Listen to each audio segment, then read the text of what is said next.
Hey, what's going on, folks? Welcome back to Clown Questions, the podcast where there are no dumb questions. Today, the question I'm asking is, should Mac McClung be in the NBA? I attempt to answer that question and a few more on today's episode of Clown Questions. Who's down to clown?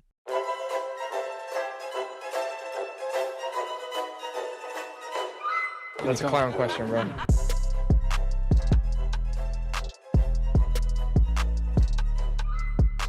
So, should Mac McClung be in the NBA? He put on an absolute show.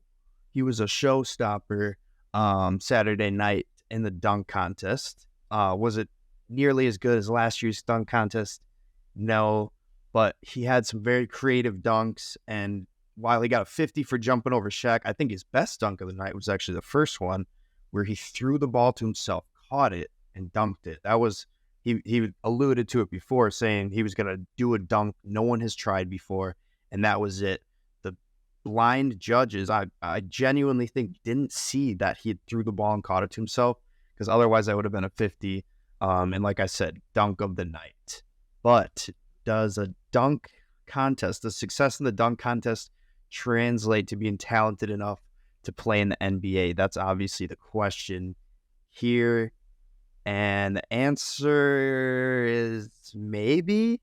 Obviously, you think of a legend like Dominique Wilkins, who, would put on a show in the dunk contest year after year. The difference there is he also did that shit in games. Mac McClung's only played in 4 NBA games in his career. He's in the G League for the Magic, whatever the Magic G League city is where he's at right now. But I don't know. Why not? Why not put him in the NBA? If he can win back-to-back dunk contests, he's clearly got the athleticism needed for the NBA. Maybe he doesn't have the height or the other tools, but I don't know. Just watching him and, the vertical leap that he's got, how he can get his head at the damn rim when he's only 6 feet tall or whatever he is. His athleticism is just, mesmerizing.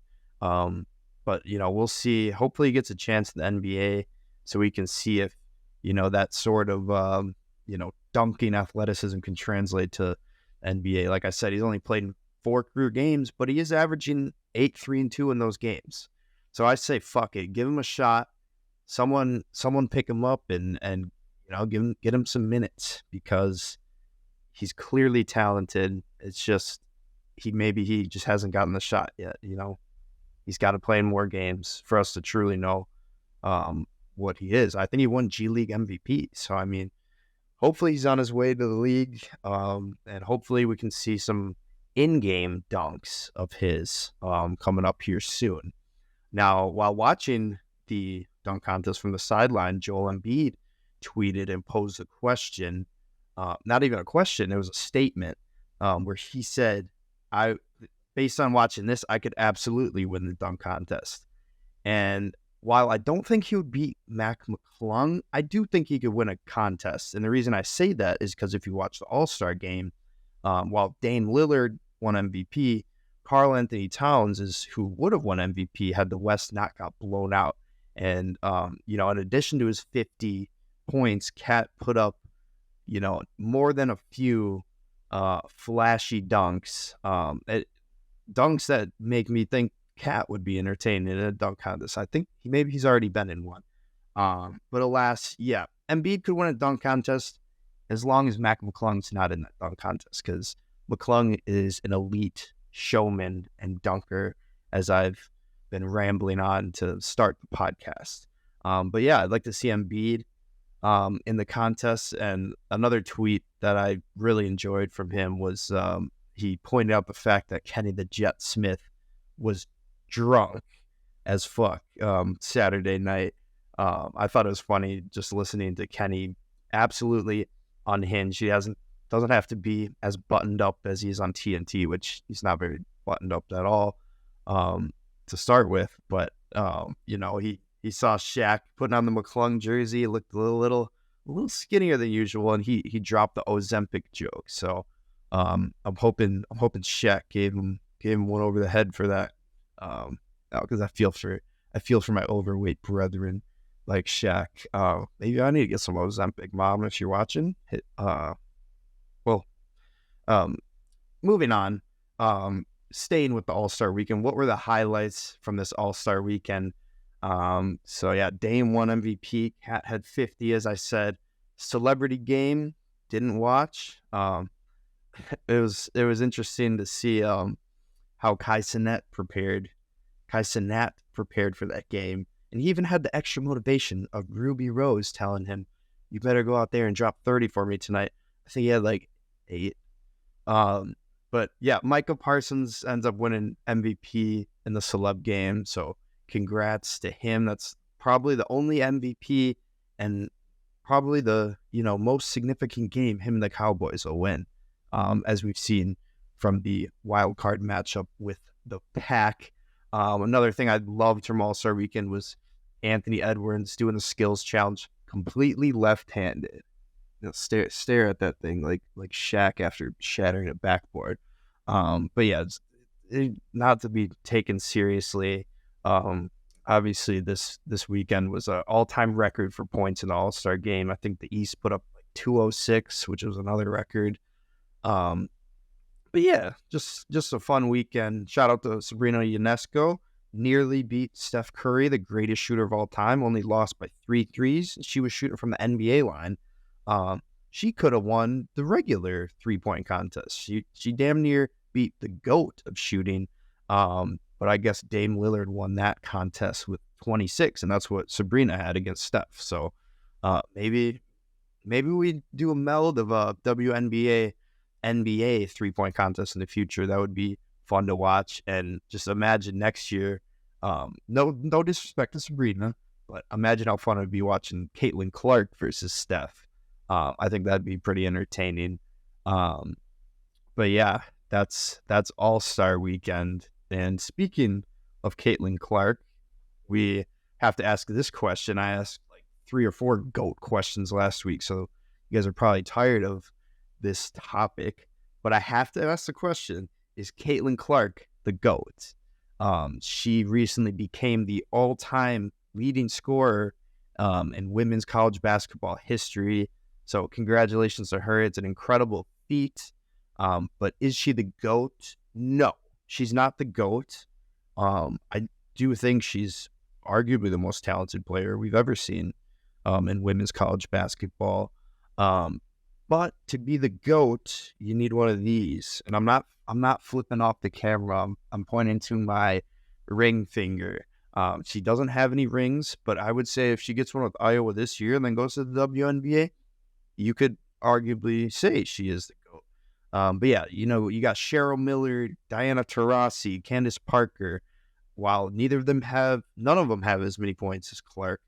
They all have 2 rings or more. I think Taurasi's got 3. So Clark's not quite there yet, but if she brings Iowa a title, we might need to revisit this conversation. Staying with college basketball and going over to the men's side, I have posed this question,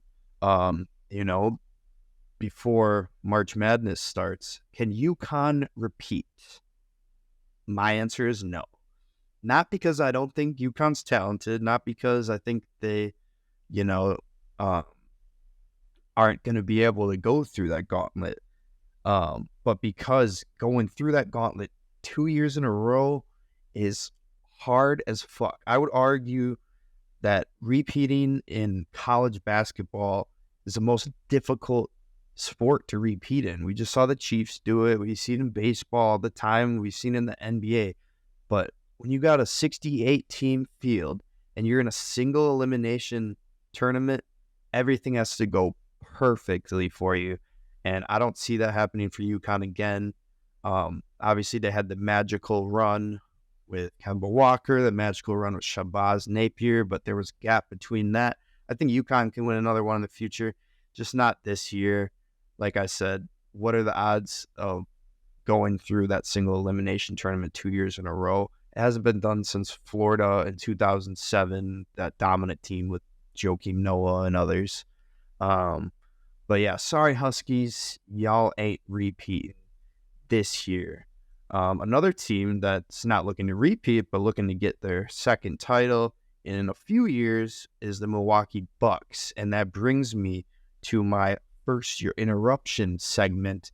And I'm going to give the hot mic over to Doc Rivers, who was fiery in the post-game preference following what some are saying was a loss to the quote-unquote G League Grizzlies. No disrespect to Zaire Williams or that other guy that I forgot his name. I didn't call him the G League Warriors.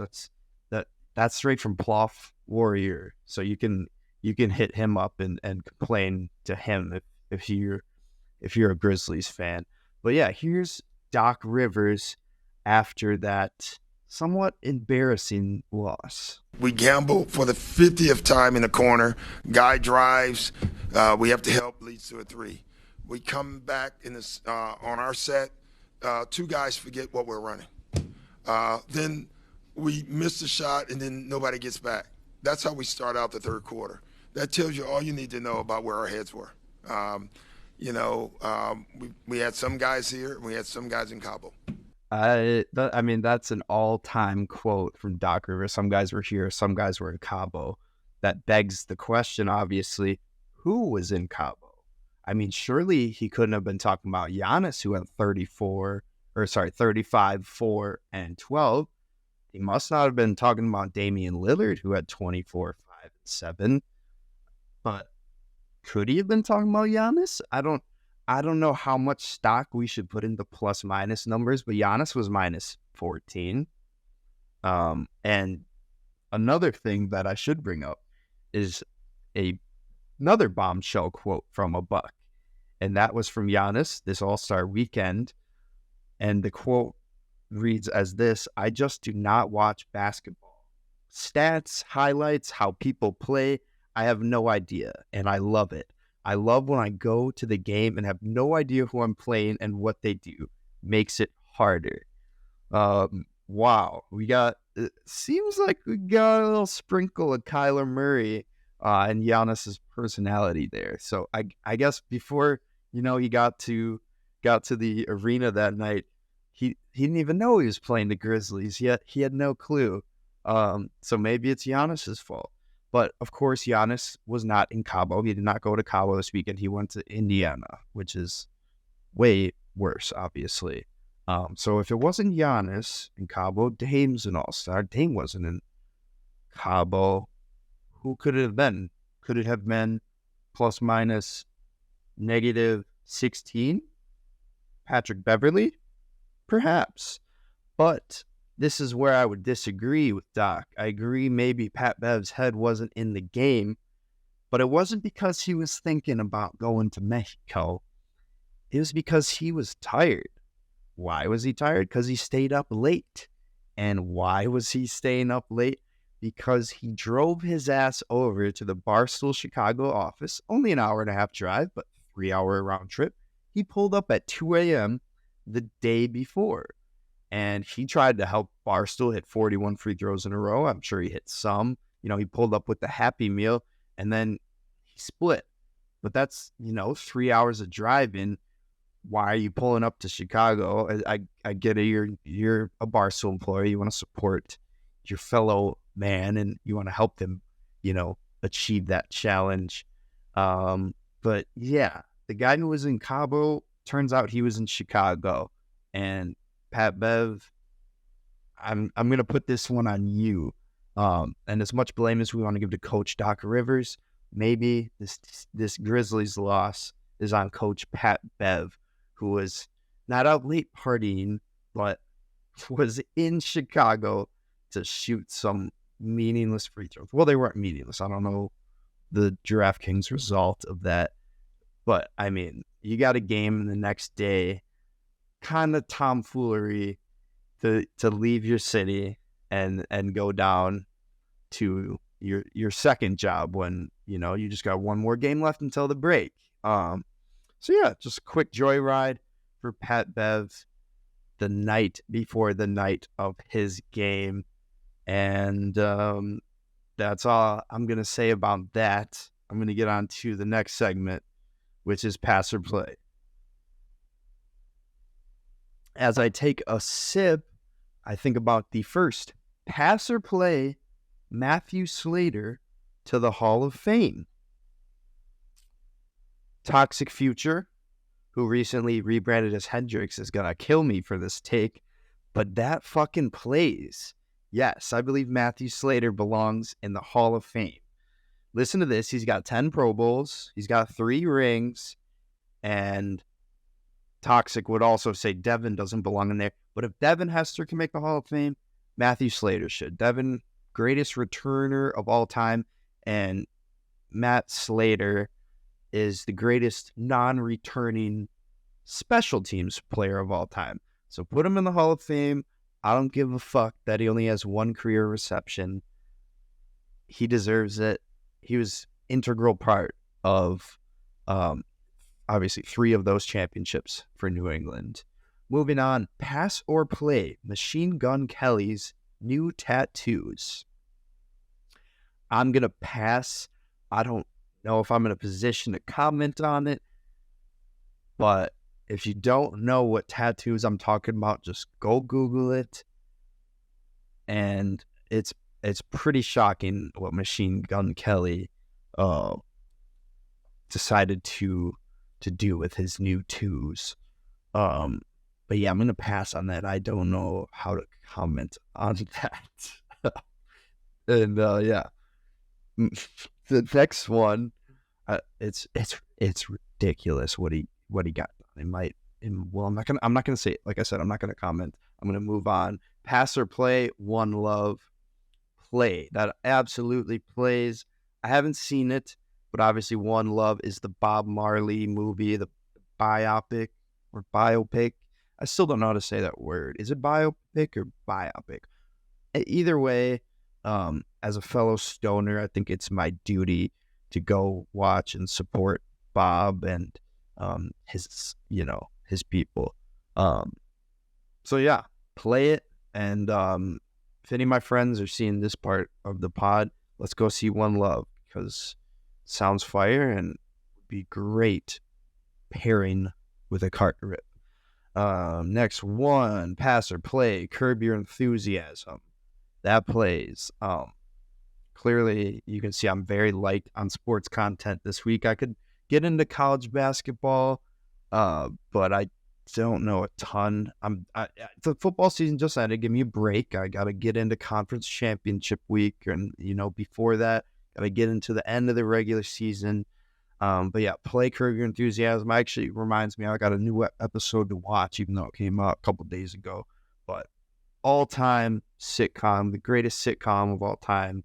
Larry David's hilarious. If you haven't seen it, get off your ass and go watch it. Finishing out here, pass or play, Caleb Williams. Honestly, I'm going to pass. If I were the Bears, I would pass on him. I wouldn't draft him. If I'm the Bears, I think your priority should be repairing your relationship with Justin Fields. If you heard the chants at Soldier Field, their last home game, Chicago wants Justin Fields. They don't want Caleb Williams. They don't need him.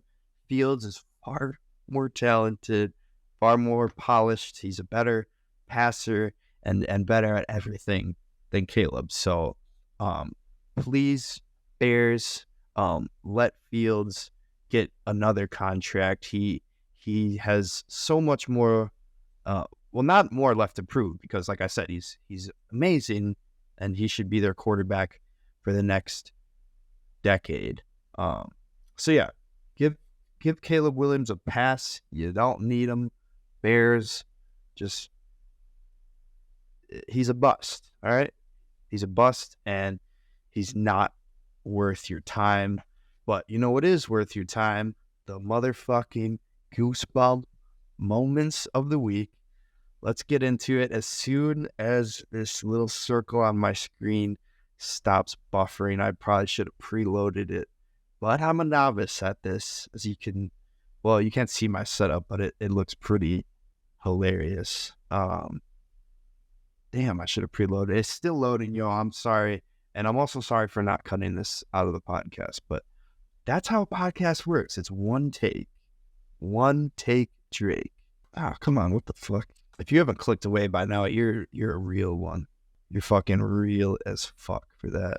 Oh, wow, this is awkward. Wow. All right, I'm making a cut here because it's not loaded. Fucks. I always say no cuts, but I have to make a cut.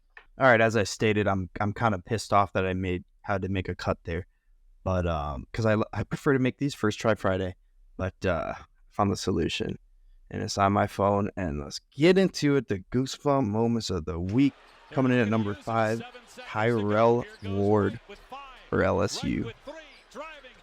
Blocked.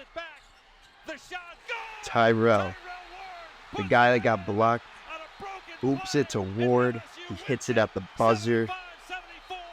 And Angel Reese storms the court, starts celebrating with all the LSU faithful.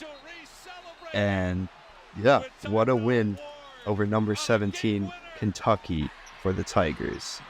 Coming in at number 4, we have history. Caitlin Clark, go. From the logo, Clark, are you kidding me? What a way to break the record. That's like a home run as your 3,000th hit. I mean, just awesome stuff. From Clark, the all-time leading scorer in women's college basketball. Here we got Jameer Nelson Jr., 5 seconds to go. Hold up. 3 seconds, Nelson, fire, Are you joking? Jameer's second appearance on Goosebump Moments of the Week. That guy is dog. That guy got that dog in him. All right, Champions League here. We got some soccer, baby. That's right. And we got Galeno. Come on, man. Come on. FC Porto in the 94th minute. Absolute cinema. They fucking upset Arsenal. And look at how far out this goal is. That's got to be fucking... I don't know how long it is, but it's long as shit. Bro hit it from Curry range. Come on, man. Come on. Oh, my goodness. I mean, coming in at number 1, Monmouth, Xander Rice.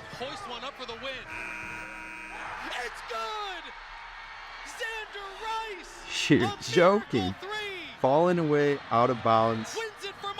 Near half-court shot at the buzzer. And we got to get the student radio call on here, too. 1 second to go. Rice with a prayer. Oh, it's good! Goodness! How about that? Boom! We've seen Bro, 2 buzzer beaters so what? far this season. Xander Rice. What? From down. I mean, that's a lifetime moment. Well, I don't want to say peak because I'm trying to be supportive here of Monmouth Athletics, but just historic shot for Monmouth in the grand scheme of things. They'll be watching that play 100 years from now.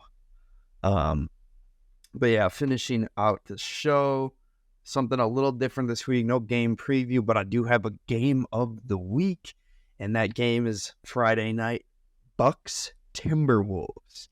And however, they have not released a line for this game yet, so I can't get into that.